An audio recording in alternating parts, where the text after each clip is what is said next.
je m'appelle Lou, j'ai 21 ans, j'ai le syndrome de Noonan.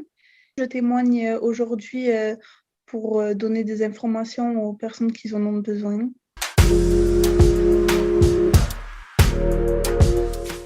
Est-ce que, avec tes mots, tu peux me décrire un petit peu ton syndrome? J'ai le syndrome de Noonan. Je l'ai eu dès la naissance. J'ai eu des difficultés dans l'apprentissage. Après, j'ai eu une malformation cardiaque au niveau du cœur.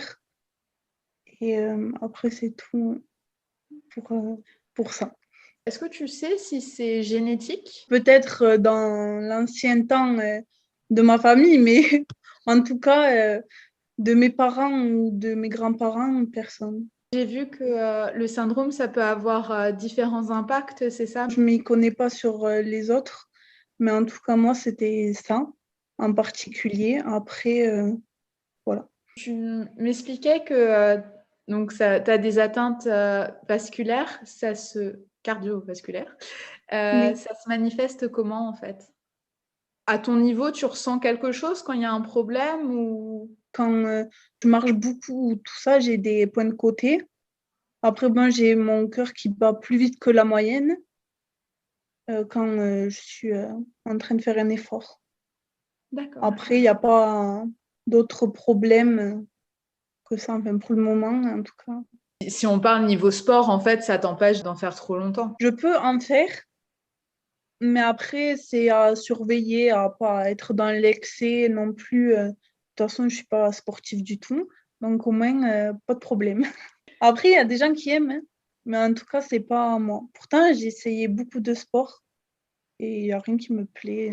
Et je ne me suis pas passionnée sur un sport. Je fais du canapé, ça me va très bien. Si tu en faisais un régulièrement, de toute façon, il faudrait juste avoir un suivi à côté, mais ça serait quelque chose qui serait possible pour toi. Ah oui, oui, au contraire, on me dit d'en faire pour entretenir mon cœur aussi. C'est important, et sauf que bon, moi, je lâche un peu l'affaire. Et du coup, il se fatigue. Plus il est au repos, après, c'est pour tout le monde, hein, mais je pense encore plus pour mon cas. Moins j'en fais et moins mon cœur il est actif. Et voilà. Après, peut-être ça aura des problèmes pour plus tard quand je vais grandir, hein, mais bon. Un peu de sport, ça fait pas du mal, bien au contraire. C'est vrai qu'un peu de sport, ça fait du bien. Oui, après, il faut s'y mettre. Quand ça commence à rentrer dans le quotidien, ben, tu t'y fais, c'est l'habitude, mais pour commencer, c'est compliqué. Le fait d'être essoufflé et tout ça, c'est vraiment dans le cadre sportif. Dans la vie quotidienne, tu le ressens pas? Ça dépend, parce que des fois, je peux marcher beaucoup et ça me le fait. Et je suis vite fatiguée.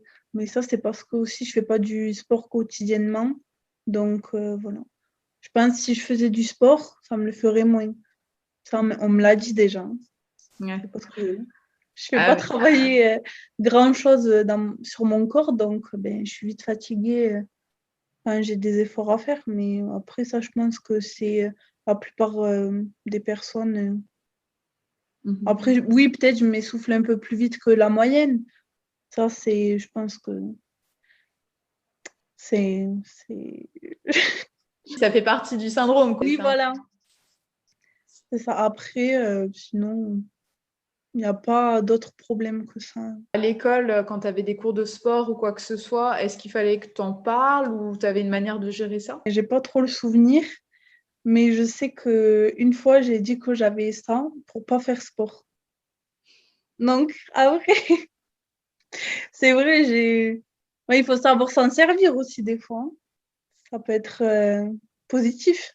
J'ai pas le souvenir de l'avoir dit en particulier pour que eux ils fassent attention. Au collège, je sais qu'il y en a, ben, mes profs de sport, ils le savaient, que eux-mêmes, ben, s'ils me font un peu trop tirer, que je dis non, je suis morte, ben, que eux ils forcent pas parce qu'ils me disent que je suis flemmarde ou autre. Qu'ils sachent que bah, si tu dis c'est bon, c'est que c'est bon, quoi. Oui, voilà, c'est ça.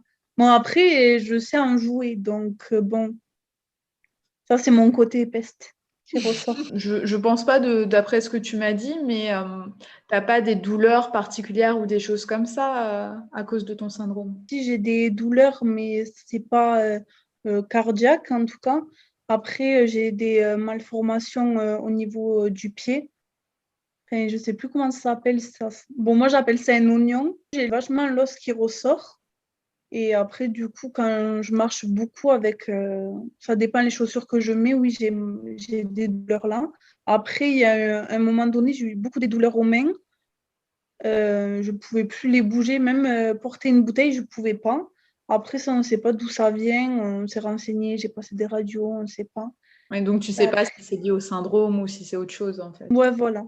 Enfin, normalement, c'est pas lié, mais bon, j'ai ça. Tu as été diagnostiquée dès la naissance. Ça s'est passé C'est ça. comment? Comment on a su que tu avais ce syndrome-là? Je connais pas trop l'histoire vu que bon, c'est mes parents qui sont occupés de ça. Du coup, bon, moi, je sais juste que j'ai ça depuis la naissance. Ils t'ont repéré tout de suite, en fait. Tu n'as pas eu de moment où tu savais pas trop. Non, non, c'est dès que je suis sortie, c'était Ok, présent. d'accord.